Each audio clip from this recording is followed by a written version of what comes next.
18:30, call the meeting to order. All right, oh, yep, flag salute, my bad. Pledge allegiance to the flag of the United States of America and to the republic for which it stands, one nation, under God, indivisible, with liberty and justice for all. Okay. All right, Neil. Present. Susie. Present. Grant. Present. Myself. And Michael's not here tonight. He's taking care of business somewhere else. I think we're all here. Okay. Let's see here. Anybody? Public comment? Nope. Nobody online. Nobody online? I'm assuming. Nope, Jill just checked. Huh? Jill just checked, nothing out there. Oh, okay, I didn't see her, I didn't see her walk out. Okay, so.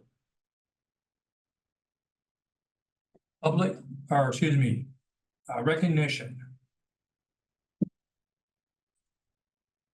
So this is for the Washington Science Teachers Association. That's you? Excellent. So yes, I'd like to invite Michelle Brotherton up to be up here with me. And we want to recognize Michelle tonight because go ahead and put the slide presentation up there. She's being recognized by the Washington Science Teachers Association for Excellence in Science Teaching Award. Every year, the WSTA recognizes, I think it's 8 different teachers at different levels, and they search far and wide to find these people. And Michelle is the one that's going to be recognized for elementary this year. So we are really excited. I don't know if you've heard about Michelle, but the most recent that I've heard about her was as Miss STEM. And yep. And that was the way Parker, Andrea's daughter, describes her. And when I asked Danny, the principal at RPS, to share a little bit about Michelle, she refers to her as Miss STEM. Danny said, Michelle inspires kids to think creatively and see themselves as scientists and engineers. She was always looking for ways to make the learning accessible to all students. She challenges me to think divergently and be curious. We love Mrs. STEM at RPS. So there's a few pictures up here of when she took the kids last spring, I think it was last spring, right? Yes. Over to the Chehalis River, and they did an entire learning opportunity out there. I didn't get to go over there while they were there, but I know a number of people from here did. Yep, Justin was one. And it was just a great experience for the kids. I love the picture that we have online of Miss STEM. She's connected with our kids. Our kids all know Michelle and they are connected, and she's the person who introduces them to science at a really young age and gets them to be excited about it. So I think they definitely selected the right person when they selected Michelle. And we're really glad she's here tonight to be recognized, but we do have a certificate. She's going to be recognized at the conference. I was recognized. Oh, you were recognized. Okay, so she was recognized at the conference and also received a $500 stipend that you get to choose how you want to spend, right? Yes. And was it a good conference? It was amazing. Oh, good. So shout out to the WSTA. Woohoo. And Kevin and Joe, whose property that is at. They let us walk across the street and join them at their home. Yeah, right in the river, Yeah. yeah. Gorgeous spot right in the river. I saw the pictures. I was like, holy cow. But Michelle, thank you for everything you do for our kids. You really do inspire them to learn about science. And they get excited about it really at a young age, which is, I think, the best time for them to get excited about learning. Thank you so much. Thank you. Anything to share with the board? You don't want to, you don't have to, but I didn't want to. I didn't know I was going to share with the board. No, you don't have to. It's okay. I just wanted to make sure you didn't like come prepared to say something, but that's quite all right. But let's give her a hand. Board, would you like to say anything? Congratulations. Yeah. Fantastic. I have 2 kids in K through 12 in Rochester, and they know Mr. Brotherton. Thank you. Congratulations. Thanks for being here tonight. And so when you want to sneak out, you're okay. Okay.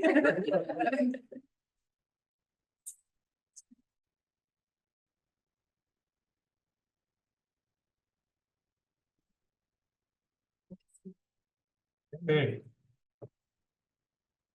You, all right, consent agenda. All right. Right, yep. Do I have a motion to approve? So moved.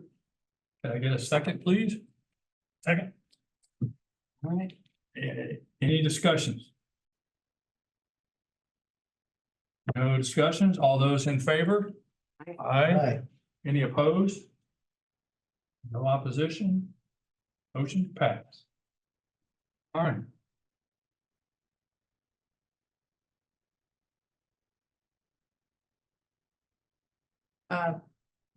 Yes, I see you look at our student representatives. They are both involved in athletics, which you're gonna hear about here shortly. Okay. But Caitlin was sure she wasn't gonna be here because she's actually on the practice field right now with the soccer team preparing for their next match, which is tomorrow night.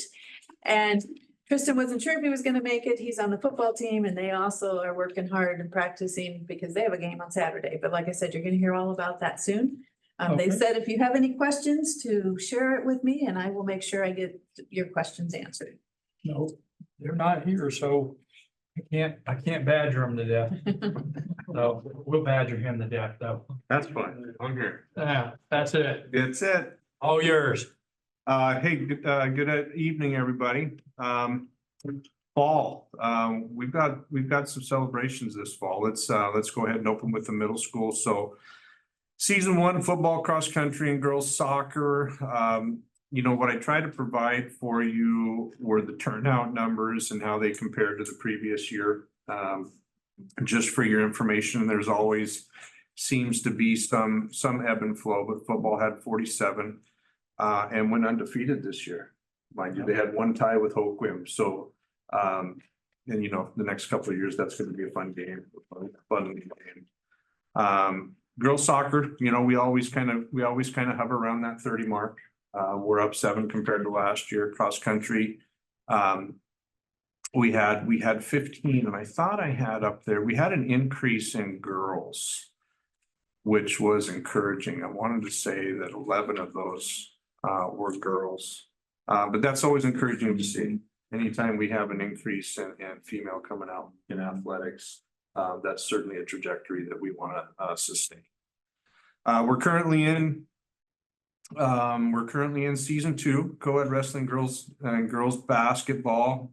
Again, the girls basketball team, it's been kind of a crazy league this year in middle school girls basketball, in the sense that it's been the most challenging schedule to try to get right, in the sense that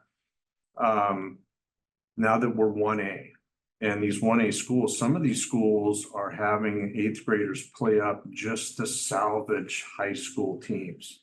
And then that depletes the 8th grade. And then so a school, for example, might not have an 8th grade varsity.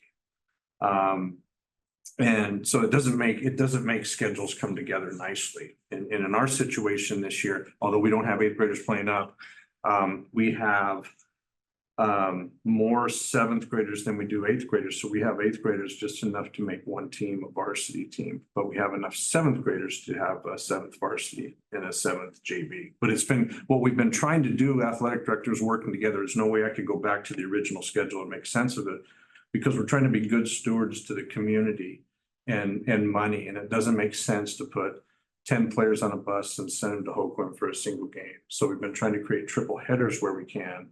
And you know, just be good stewards to our community. So it's just been a really, really busy schedule. And I think we finally landed in a place we can get through the season. So that's what we've been trying to do in that regard. And I always want to show the number of multi-season athletes projected for the year based on the kids who have signed up across all 5 seasons in middle school. And that's what you see there with that 59%. That was actually last year. And I wanted to say, let's see. Is it on the next? What's the next slide show, Justin? It doesn't show, but we always, well, this is my observation and looking at this year, both at the high school and at the middle school. Since I've been in this position, we have always been 50% or better of the athletes that turn out that are multi-season athletes. And I think that's really, really encouraging. Next slide. So fall athletics, we'll start with golf. We're down 3 from last year. Volleyball, you know, we're still right in that 3-team varsity JVC at 32. You can see under those programs, the percent of players that are multi-sport athletes. Girls swim, we're slightly down in that. I've got some more to see on girls swim here in a little bit. They do swim on Friday, and those who make it to Saturday will also swim this 8th and 9th coming up. Girls soccer, we're pretty excited about right now. Small in number, but have proved mighty in the league and where they're at currently. Football, we're down just a little bit from last year, but again, good things are happening and we're still alive. And I'll talk a little bit more about that. Girls cross country. The 2 that we have at the high school this year, one a senior and one a sophomore, have done well enough to make it to state. And we're going to be celebrating that on Friday. If anybody has any spare time in the morning around the 8 o'clock hour, we're going to be doing a send off at the high school. What I would showcase though across these sports, can you hit the other slide, Justin, just see who's on the other end. So boys cross country as well. That number fluctuates. They always seem to be in double digits, all of which are multi-season athletes. And then fall cheer, we're blessed with a number of spirited young women out there helping us out sometimes when things aren't as happy as we'd like them to be on the playing field. But if you can take a look at the scholastic honors, we've got some really, really sharp kids. If you can go back one, Justin, but I'd like to just showcase that across all programs, they have earned high enough GPAs to receive WIA acknowledgement. And so certificates will be printed for those, and those will be awarded at their banquets at the conclusion of the season. So some all league honors. In volleyball, we had 2 honorable mention. Lexi DuPont is actually the sophomore. Honorable mention is freshman Charlie. Oh, what's that say? FR. Front row. Thank you. I was struggling with that. I was confusing with freshman. And Charlie Culp, our freshman, she's a setter and she's pretty sharp out there. It's gonna be neat to see her in the next 3 years. And you know, they had a season that was kind of up and down. They played hard. I've been to multiple practices where it appears they're doing all the right things and you know, and doing it with intensity. And they, you know, they had some really, really strong games. Didn't get the wins, but pushed the scoring deep into the sets to where it extended beyond the 25 to win a game, because you got to win by 2. So they had a hard time closing the door on some games. But they were fun to watch and it looked like they were having a good time. Girls soccer. I don't have accolades for girls all league soccer yet. That meeting is happening. I think it actually might be at the first next week now, because both teams are playing. It might have got moved. It's a little bit later, the all league meetings, but it's coming. But I think the exciting thing about girls soccer is that we made district, taking 3rd in the 1A Evergreen League and earning a district berth. And it's the 3rd time to my understanding in program history. So that's outstanding. I got a chance to go down and watch them last night at Kingsway Christian. They picked Kingsway and they did fall to Kingsway, but we will be playing tomorrow night at 6 o'clock at Tiger Stadium. If you have an opportunity to come out, then we will be playing 2nd round against La Center. Okay. So football, we have a slew of football acknowledgements. I think the biggest accomplishment here, one of them, is the fact that we sewed up the league title. And we haven't done that since '99, and so I've ordered that shingle, which I'll be retrieving soon to go up on the wall. Coaches of the year, Rochester, coaching staff. We have an MVP and Ethan Rodriguez, he'll be back. Lineman of the year, offensive lineman of the year, and Wyatt Dahl, junior. He's gonna be back. Some first team people, Xander Peterman, running back, Stan Smith, offensive line, Jackson Allman, offensive line, Nick Mandiola, O-line, Chris Tartios, D-line, Tristan Nelson, D-line, Maddox Rogers, linebacker, Xander Peterman 2 times, running back and linebacker, Carson Rotter, DB, Conley Dolman, DB. And you take a look at the number of seniors and juniors and sophomores. So we've got a number of these strong athletes that are going to be returning, and I think there's some more on the next slide. So some second team people, Tristan's in there again, running back, and Cole Smith, he got injured and has to sit out the rest of this season and basketball season. He has a passion for baseball, so we're hoping to get him well for that. Lucas McIntyre, O-line, and some honorable mention, and Dominic Delgado at defensive back, and Josh Long. So we'll be playing on Saturday, Life Christian Academy, to Tacoma School, at Harry E. Lang Stadium at 2:00 on Saturday. It's a loser out game, and we're going to have to play well. I think that we are a counter to what Life Christian likes to do, in the fact that we're just smash mouth downhill football. Here's where we're coming, and try to stop us. And they're a little more razzle dazzle with throwing the ball and this and that, but it's going to be wet. And I think that bodes well in terms of a passing offense to defend it. Boys golf, one of the goals of boys golf, and we fell just barely short again this year, is to make day 2 of district, but you can see who our district people were. Bowden Grimm, he'll be back. He had the team low average. Gavin is a senior. We'll miss him. Cash Edmister, he's just entertaining to have around wherever he's at. Love the kid. Jacob Baird, Kellen Douthit, and Wesley Dahl, those guys will be back. And again, targets for next year will include, earning a day 2 opportunity. All league honors in girls swim. So Grace Morgan and Casey Smith, both seniors, they made automatic qualifying times into district. Sophomore Ava Klaus, she made it in the 50-meter free at 100 breast, and Miley Danielson, junior, in the 50-meter free. They'll be swimming at Mark Morris High School on Friday. If they stay alive, they'll swim again on Saturday. The meet starts at 2 p.m. down at Mark Morris. Cross country, I'm going to go down to the bottom, but here's where they're at. So Gunnar Morgan, he's just a stud. I mean, and he works hard for it. I mean, he's a big kid, he's strong, but he really, really is a workhorse. And so he sewed up not only the league title, but he's a district champion as well. Couldn't be more proud. Tatey Evenstar, last 2 years, he's been on the cusp of making it state. He kind of went the last 2 years with Gunnar as a +1 companion, and this year he's actually in the books and gonna run. So we're proud of that. And Sadie DuPont, she's kind of this Energizer battery gazelle that just keeps going. And Sarah Shell, she's another workhorse. We'll admit she's not the most athletic out there, but she works hard enough to make a difference. And she also earned spot. So, and we, again, another shingle that I've ordered, going to pick up and throw up on the wall, is that they sewed up the 1A EBCO League Championship too. So we got that going. So real proud of cross country. And if you can be there again on Friday, come on out, celebrate with us. Fall cheer, it's hard. I didn't want to, name them all, but they're just that, I mentioned a little bit earlier, but they're you simply can't do without them.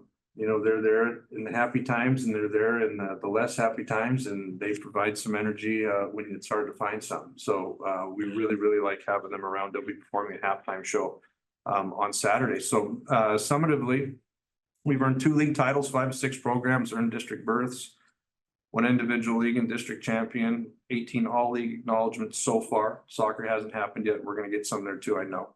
4 individual state qualifiers so far, and a postseason energy at the high school, which is just really, really exciting. And we've received a lot of community support coming out to support these programs. So it's a really, really good time to be a Rochester Warrior. Any questions that you might have? Well, when it comes to golf, Yeah. how do we recruit people get into golf? Does it start off with their family? You know, Don, I think okay. some come to us who do it as a piece of recreation and then want to be part of it in high school. I know that the golf athletes themselves with their friends say, hey, come on out. This is a good time. It's a good time of year too. The weather's pretty cooperative. You know, we recruit in the hallways. Coaches are, you know, trying to seek out kids that, what are you doing this fall? Well, not a whole lot. You ever golfed before? You know, kind of those conversations. And, you know, and it's a sport. It's one of those sports I feel that's for everybody because you got different people in different spots, you know, and it's, you know, we only get better by practicing. Oh, yeah. And so that would be my answer is. Okay, I was just curious, you know, because like football, they put you out on the field and you learn how to play football or basketball or swimming, you know, or, you know, running. Right. And I just was thinking about golf. It's like, how do they do that? PE Thing, Huh?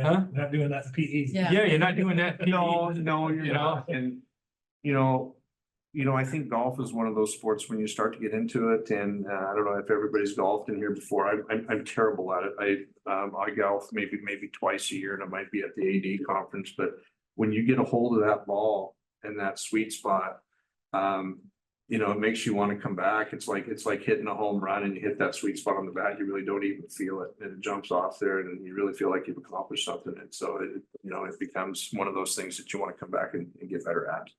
Oh, yeah. Good answer. So what I would invite also to any board members, if you think that you would like to attend football on Saturday, let me know. And I will add you to the pass list. So you can get in. What town is that in? It's in Lakewood. Clover Park, isn't it? Yep. That's what I'm hearing. I've never been there. But I'm hearing Jennifer say Clover Park and Justin. And so. When I went there, the stadium was burnt, so. Oh, So it's, I saw it being redone and it's like, oh, that looks nice now.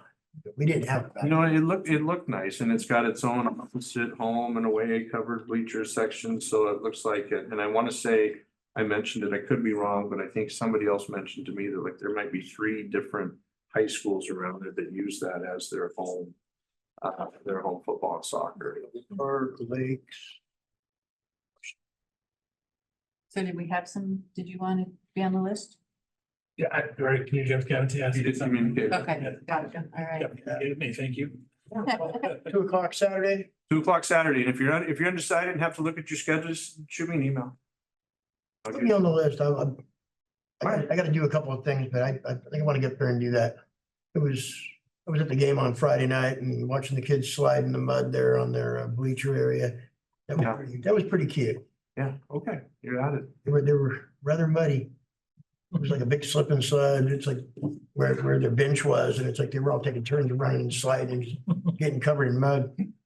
So wonderful. Done. Anything else? I would like to just mention a huge thank you to Kevin. He's been doing a ton of work and just the regular season is a lot of work, and now we've got a lot of kids in the playoffs and doing some extra time. after We the are, regular you know, season. it's So he's- busy, but it's a good problem to have. And it's, Yeah. you know, and I mentioned it kind of last year. I thought that we would,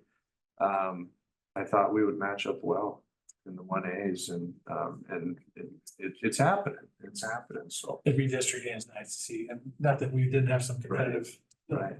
success for, but this is much more competitive. Yeah, yeah, we're making a little bit of noise. So we're on the 1A map for sure. For sure. Good. Thanks for all your work. Thank Kevin. you. You bet. All right. Business. Not nearly as fun as kids. No, it's not. So as you're all aware, we've switched from our previous financial student reporting system of Skyward. We're now in cumulative. And it has brought us quite a few challenges all around the board, from student report cards, student scheduling, to the financial statements. So the financial statements are not quite done. And cumulative has been down for the past 2 days, so I've not been able to work on them. But I do have some highlights. I do know, that are how we're gonna end the 23-24 fiscal year. We were running tight, but come along summer, a lot of opportunities happen for funding. So, we're gonna end with a higher, fund balance than originally anticipated, for several reasons. 610,000 in special education safety net was received in August. And what that is Laura and her admin support, Ella, spend months and a ton of time working on a safety net application for our kids that are high needs, our kids that go to Olympic Academy, our kids that have to have a one-on-one, our kids that have to have an interpreter that cost us extra money. We can submit to the state why they cost us extra. It's a ton of paperwork. And the state can decide, yes, that student costs you more, we're gonna give you a little extra money. But we don't know that till August, so we can't count on that all throughout the year. But we lucked out and Laura and Ella did a wonderful job and earned us $610,000 for that. Special education is still not fully funded. We're short by nearly $1 million, but that was a big help. Also transportation offered safety net this year, so we were eligible for 152,000 for that safety net. We ended the year with 50 student FTE over budget. And when you're talking about approximately $9,000 a student, that's a little extra, which is gonna be great, because right now we're about 19 over FTE, student FTE. So we lose students throughout the year. So we're either gonna end the year right on budget or a little short. So that's gonna be a great cushion for us. Another thing is $200,000 in state grants awarded. Justin, Maggie, and Laura worked furiously throughout the year, looking for grant money. So money that we would have spent basic ed on for technology, adaptive equipment, other things that are needed. We were able to seek reimbursement and get money back. And the state forest money that we've been talking about for the last 4 years, Did you get it? we got $356,000 this summer. And again, that could be for activity that happened 4 years ago because it trickles in a little late, but we got the money, so that's gonna get to sit there in our fund balance to help support us through the next year for our needs. Good news. Yes. Thank you, Jeff. You're welcome. Question, something I noticed when I was at the football game the other day. And I kind of was looking around and thinking, what can we do for ADA accessibility at that stadium? There was a woman that was sitting in there just inside the fence in a wheelchair. There was no covered shelter. The bathrooms are down at the candy area. And I'm like, there's no place for anybody with disabilities. There's no scissoring type ramp to get them down below, but there's no cover. And that's something that I was rather embarrassed about, actually. It's like, is there anything we can do grant wise with the state or? We've applied for grants. We have not been awarded them, and that is an item that is very important in a future bond measure. That's not a cheap thing to put in, but we're not blind to it and we are seeking opportunities. Okay, it's just something I noticed because there was somebody that was sitting there that was in a wheelchair. Yes. I'm like, there's no cover for them here. It's like, if it started to rain Friday night, it would have been soaked. And then there's no bathroom access. And they were right by the entrance where you come into the stadium right there. So, And it's not perfect, but there is access to the bathrooms. There's a paved pathway clear to the bathrooms. It's not the quickest, easiest, simplest path. It could definitely improve. like to the visitors locker room area. with- No, so if you go down in front of the stadium, there's a sidewalk that you can walk down clear, and then there's a sidewalk down to the concession stand and to the right or left to the restrooms. It is a paved pathway the whole way. Okay, good. Yeah, I didn't see that from where I was at and where they were sitting. It's definitely not labeled well, but it is a possibility if Okay, needed. thank you. Right. Superintendent's report. All right. Sweet. Just a few things for tonight. The first one is just, I don't have a full update on some of the work that the county is doing now, but I have been diving into things a little bit and I'm going to be doing more work here. But what I've learned lately, Thurston County has what they call Thurston 2045 plan that they're putting together now. It's a 20-year growth plan for the unincorporated part of Thurston County. And they're looking at all types of things, the water systems, the urban growth areas, the housing, and looking at impact on the military and on the base, because they're going all the way up to Lacey and Yelm and the unincorporated areas. So lots of things that they will be looking at in that plan. It's actually in its initial steps right now being developed, and there is a survey that's on the Thurston County website that would be really good to go to and take to provide some input. One of the things I did learn was that they're looking at, it's like 54,000. Oh, there it is, the third bullet, 54,356 new housing units in unincorporated Thurston County. 2% of them are planned to be in the Ground Mound area. So that's just over 1,000 new homes that would be in the Grand Mound area. And I believe that's in addition to what they've already changed in the identified urban growth areas, because they made some changes in 2022 that I think these 1,000 units are in addition to. I will clarify that as I continue to dig in to what they're doing. About a week and a half ago, they did have a hearing or I don't know, it's not. Public, It was here, public comment hearing. public comment. Hearing, okay. I was not able to attend that, didn't know about it until the day of. But it specifically, when I'm thinking of schools, there were 2 areas in Grand Mound that they were looking at. But the areas that would pertain to us was this area here, which is in between 201st and 198th Street, with T Street and Cooper Court Southwest being on the east and west side of that area. And what they're being asked is to change that. Right now that sits in the urban growth area, and they want to change the parameters on that. So currently it's 1 house to 5 acres, and they want to move it so that it would be 4 to 16 units per 1 acre.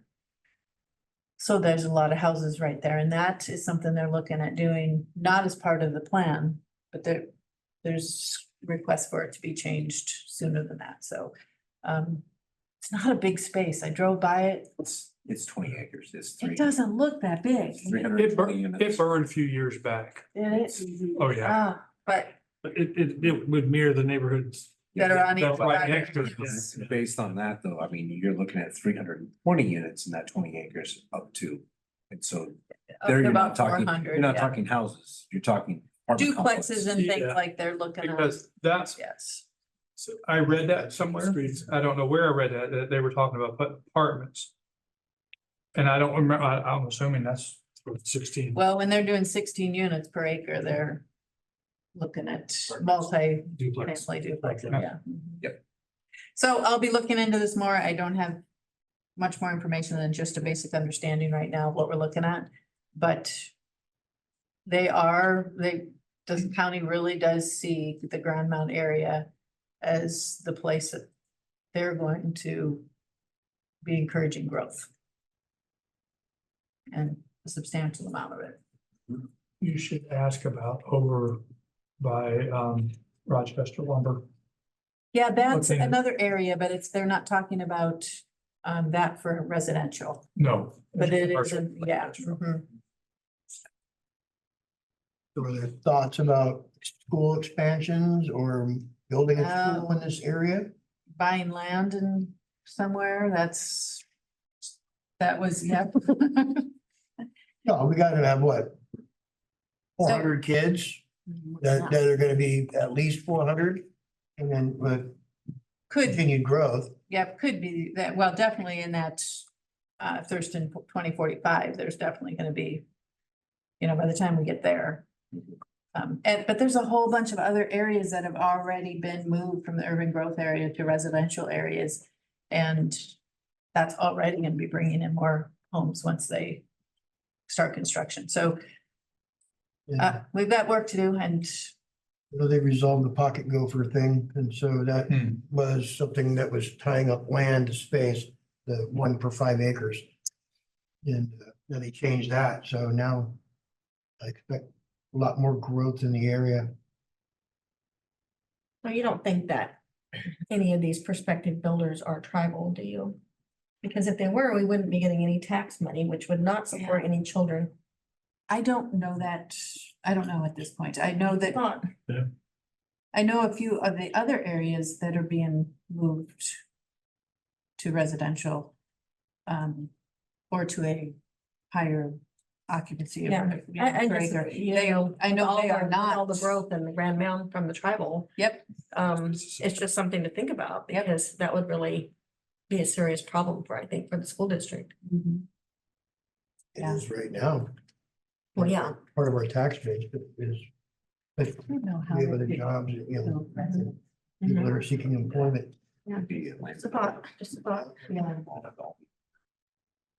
if it was rented, yeah. Yes. Mhm. What's that? We were just saying that for it to work, they'd probably be renting a lot of units. They would own the units and rent. Right. But That wouldn't work for us. That's what I'm Tribal saying, could yeah. Come in, yes, mhm, okay, just something to think about. definitely. So that's something we should be, that's at the say the commissioner's office, is that where Yep. this thing is that we should be looking at and filling out?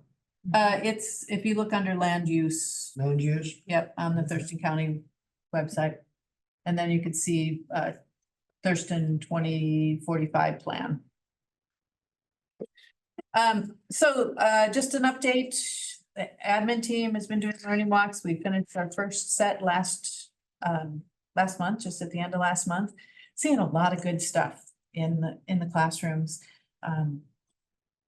Structures and systems have really been set up in the classrooms. We saw a lot of social emotional learning type of instruction just embedded in the teaching. So a teacher would set something up for learning and they'd go over and they'd set their social emotional learning expectations. What does this mean? How's it going to look in the classroom today? How are you going to behave? How are you going to treat others? Very clear expectations are being set.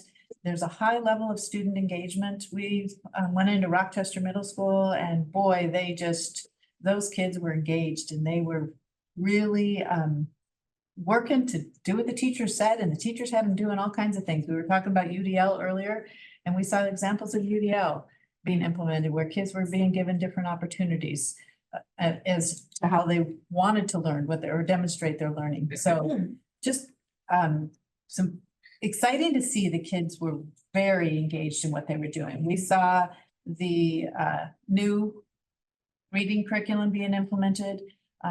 This young man in the bottom right-hand corner in the picture, he was in one of the Grand Mountain classrooms and they were using Fish Tank, our new reading curriculum, and he was so engaged in having a conversation about what they would read, what they read. He was very passionate and the whole group of them were having an argument, but oh my goodness, he did not want to quit.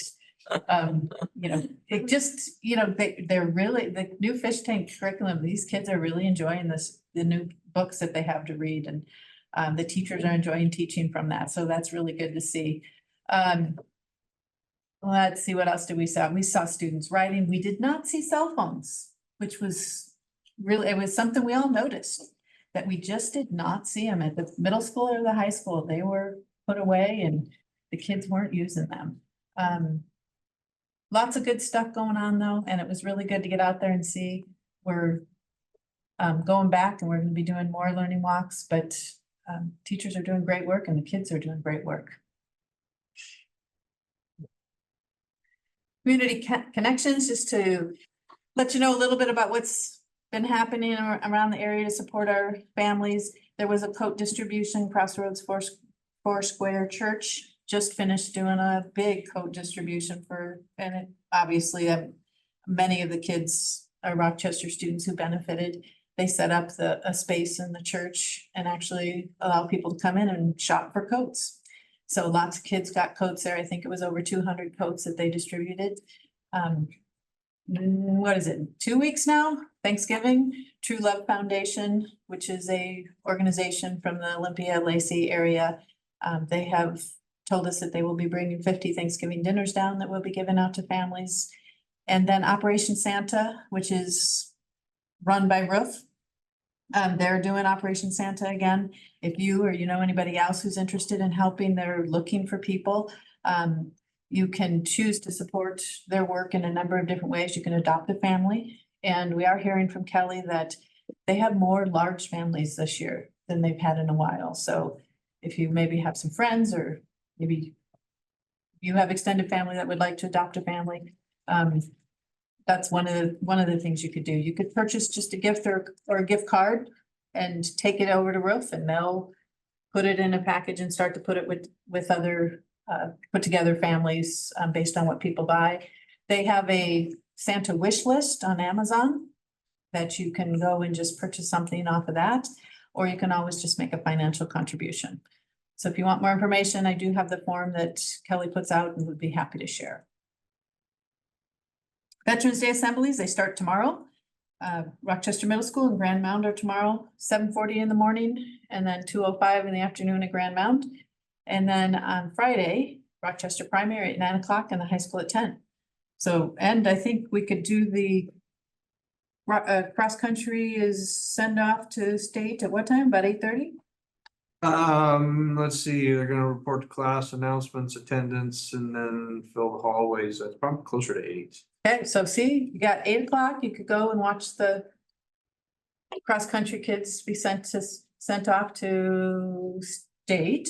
And then you can go to the primary school and watch the Veterans Day Assembly, and then you go back to the high school and see the Veterans Assembly. It could be a full morning of, Guess we'll stay for lunch. yeah. That's right. Sounds like a lot better than Friday than I had planned. Oh, I gotta tell you, if you haven't been to the Veterans Day Assemblies, they are really very good, and it's a neat way to see our kids learn how to respect and thank our veterans. And then just the veterans that are coming in, and it's a really good experience. So if you have the opportunity to stop by one of them, I'm sure you'd be glad you did. Upcoming events, WASDA conference is the 21st to the 23rd, so a couple weeks. The holiday bazaar at the middle school is from 9 to 3 on the 23rd, and Thanksgiving feast is served from 12 to 2. So if you want Thanksgiving dinner, 12 to 2 over in the cafeteria at the middle school. Board meeting on December 11th. That's the next time we meet as a board. And then we have winter break, the 23rd of December through January 3rd.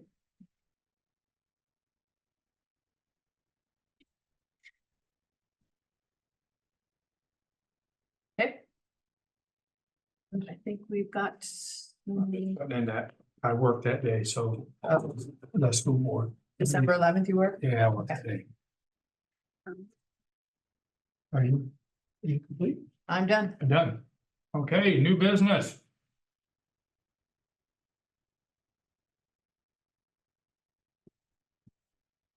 I think we had a Chromebook purchase. Yep. You want to tell us? You're just waiting for me. So this is Your what. name is down here on the bottom. Yeah, this Speak up. is one of the areas where Justin has found another grant to help us out. So Justin, you want to explain a little bit about this one? Yeah, so this is a grant from OSPI that they put out and applied, telling them that we're short, we need some replacement Chromebooks, and so they awarded us $25,000 to buy Chromebooks, and now I'm looking to stretch that dollar as far as I can get that dollar stretched. And believe me, So, he will stretch it too. so it's getting close, but it should get us somewhere between 75 on the low end and maybe as many as 100, depending on how I can stretch. Good pricing. Yeah. That's impressive. We do need a motion to approve that expenditure. Yep, so that when I can. Oh, jump on sorry. Pricing. You'll have a motion to approve? So moved. Can I get a second? Second. And we don't have any discussion? No discussion? All those in favor? Aye. Any opposed? No opposed? Motion is passed.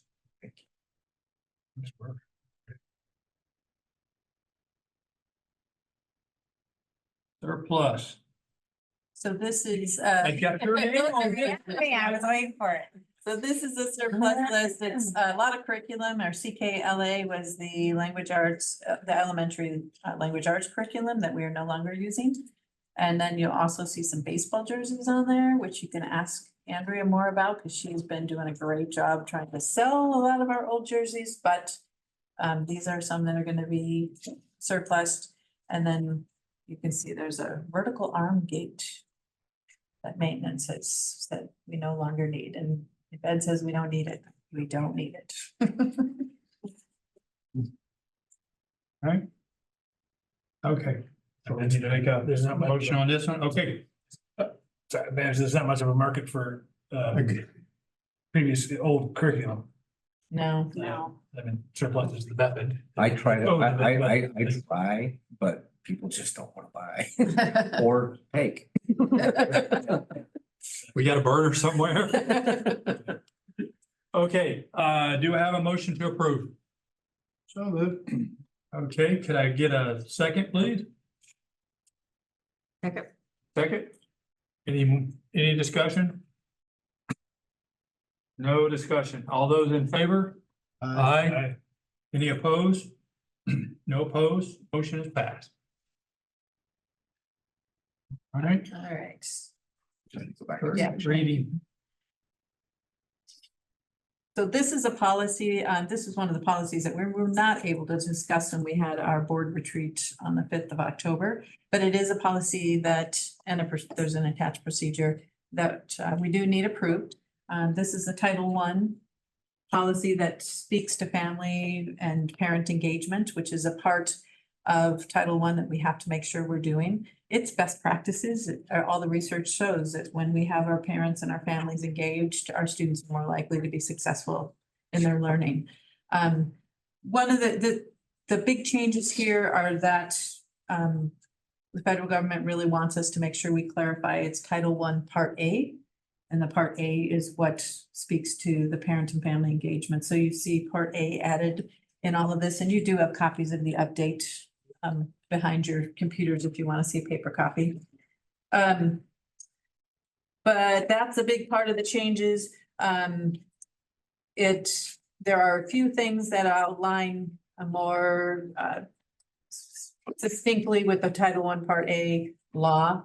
And that's all about working with our disadvantaged students. And then we also there's a few areas, like if you look at the bottom of page 2, where it does outline the necessity to make sure we're working with other programs in the work that we're doing. Bottom of page 2, top of page 3. The procedure is completely been rewritten, and it speaks specifically to how we are going to work with parents and families in our Title I schools. Our Title I schools are RPS, GMES, and RMS. And the schools have to have a family engagement plan. And so Maggie does a really good job of sitting down and making sure that she goes over and talks with them about the family engagement plan. How are we going to engage the families? And that this also speaks to the need for us to do the family engagement plan with the schools. So this is just a first reading tonight.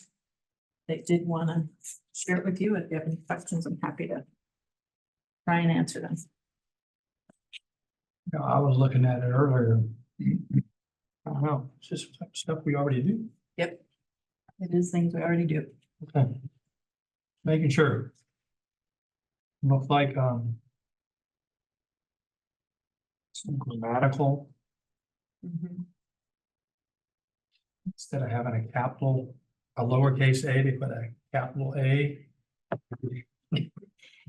We're going through and trying to fix all that formatting. Okay. Anybody else? Want to?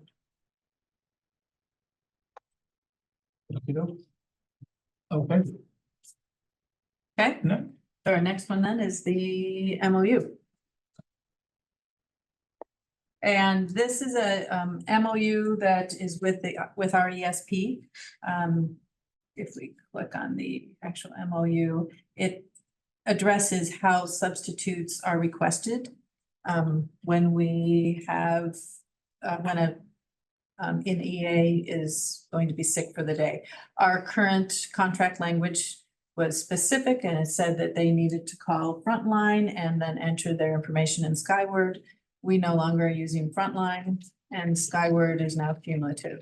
So instead of having those two things listed, we've gone to generic language that will basically whatever our system is, that's what they will enter that information into. So I do need approval for this MOU. Oh. So moved. Second, I'll second. any discussion? Sure.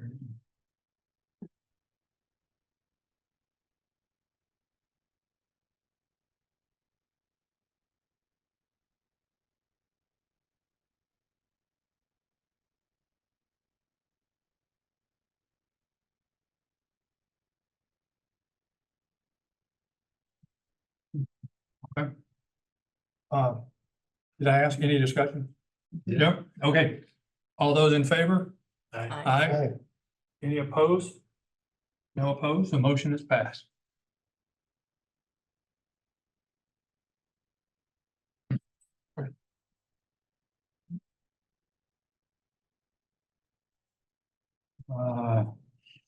Okay, public comment? Nope. No public comment? Okay.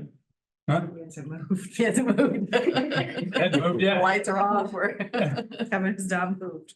Okay, meeting is adjourned. It is 19:22.